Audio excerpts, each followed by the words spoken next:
Hello students, நம்ம இன்னைக்கு இந்த வீடியோல என்ன பார்க்க போறோம்னா எக்சர்சைஸ் 10.1ல क्वेश्चन நம்பர் 5 பார்க்க போறோம். சோ क्वेश्चन நம்பர் 5ல என்ன கொடுத்திருக்காங்கன்னா சில क्वेश्चंस கேட்டிருக்காங்க. அத வந்து ட்ரூ ஆர் ஃபால்ஸ் அந்த மாடல்ல கேட்டிருக்காங்க. நம்ம ஆன்சரை கண்டுபிடிக்கலாம். சரிங்களா? நம்பர் ஃபர்ஸ்ட் क्वेश्चनல என்ன கொடுத்திருக்காங்க?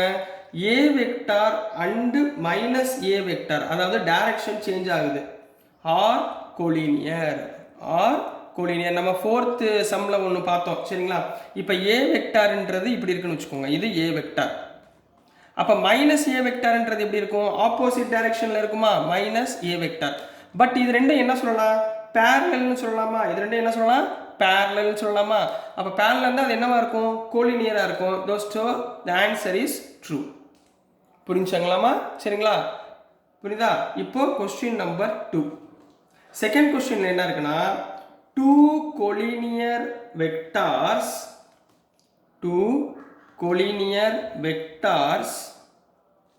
are always equal in magnitude. அதாவது அதோடைய அளவுலையும் என்னவா இருக்கணும்? ஈக்குவலா இருக்கும் அப்படின்றாங்க. இப்போ ரெண்டு கோலினியர் வெக்டர்ஸ் இருக்குமா? ஃபார் எக்ஸாம்பிள் இது ஒரு வெக்டார் வச்சுக்கோங்க. இது a வெக்டார்னு வச்சுக்கோங்கம்மா. சரிங்களா? இது வந்து b வெக்டார்னு வச்சுக்கோங்க. இது ரெண்டும் என்னவா இருக்கு? parallel இருக்கா? parallel இருந்தா அது என்ன சொல்லிடுவோம்? கோலினியர் அப்படின்னு சொல்லிடுவோம். parallel இருந்தா கோலினியர் சொல்லிடுவோம். பட் இதோட மேக்னிடியூட் பாருங்க, இது சின்னதா இருக்கு, இது பெருசா இருக்கு. சரிங்களா? மேக்னிடியூட் என்ன ஆகலாம்? டிஃபர் ஆகலாம். பட் இங்க என்ன சொல்லியிருக்காங்க? இட் ஹேஸ் அன் ஈக்குவல் மேக்னிடியூட்னு சொல்லியிருக்காங்க. ஸோ கொஸ்டின் தப்பு. அப்போ நீங்கள் ஆன்சர் என்ன எழுதுவீங்க? ஃபால்ஸ். புரிஞ்சுங்களாங்கன்னா ரொம்ப ஈஸியாக இருக்குங்களா? இப்போ தேர்ட் ஒன் என்ன கொடுத்துருக்காங்கன்னா two vectors having same magnitude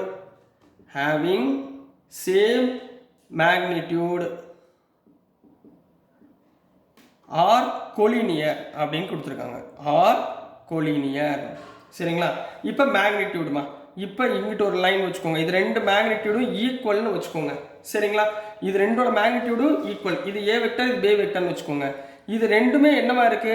கோலினியரா இருக்கு. பட் சேம் மேக்னிடியூட் அப்படின்னு சொல்லி கேட்டிருக்காங்க. It is not possible.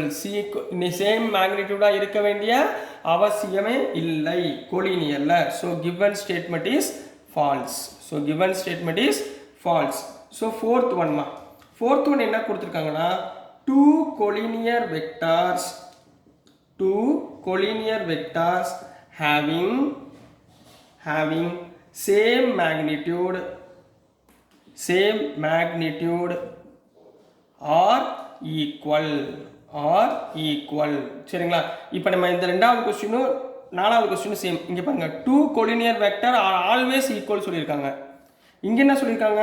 two collinear vector having same magnitude are equal னு சொல்லிருக்காங்க. இப்போ ஃபார் எக்ஸாம்பிள் இது ஒரு வெக்டார் வச்சுக்கோங்க. இது -a வெக்டார்னு வச்சுக்கோங்க. இது ரெண்டோட மேக்னிடியூட் என்னவா இருக்கு? சேமா இல்லைங்களே. ஏன்னா பேரலலா இருக்கு, பட் நாட் ஈக்குவல். இப்படி வரும்ல, இப்படி வர்றதுக்குரிய வாய்ப்புகள் இருக்குங்களா? -a வெக்டார் a வெக்டார் இப்படி வரலாம். பட் இது ரெண்டுமே என்னது? கோலினியர் தான். ரெண்டுமே பேரலலா இருக்கு, கோலினியர். பட் என்ன இருக்கு? மேக்னிடியூட் ரெண்டுமே டிஃப்ரெண்ட் டைரக்ஷன்ல போகுது. So which is a false statement. புரியுதுங்களாமா? So this is the answer for question number 5 கண்ணா. புரிஞ்சுங்களாமா? ஸோ டியர் ஸ்டூடெண்ட்ஸ், நான் அனுப்புகிற வீடியோஸ் உங்களுக்கு புரிஞ்சிருக்கும்னு நம்புகிறேன். பிடிச்சிருந்துச்சுன்னா மறந்துடாமல் லைக் பண்ணுங்கள், ஷேர் பண்ணுங்கள், மறக்காமல் சப்ஸ்கிரைப் பண்ணி சப்போர்ட் பண்ணுங்கள் ஸ்டூடெண்ட்ஸ். தேங்க்யூ.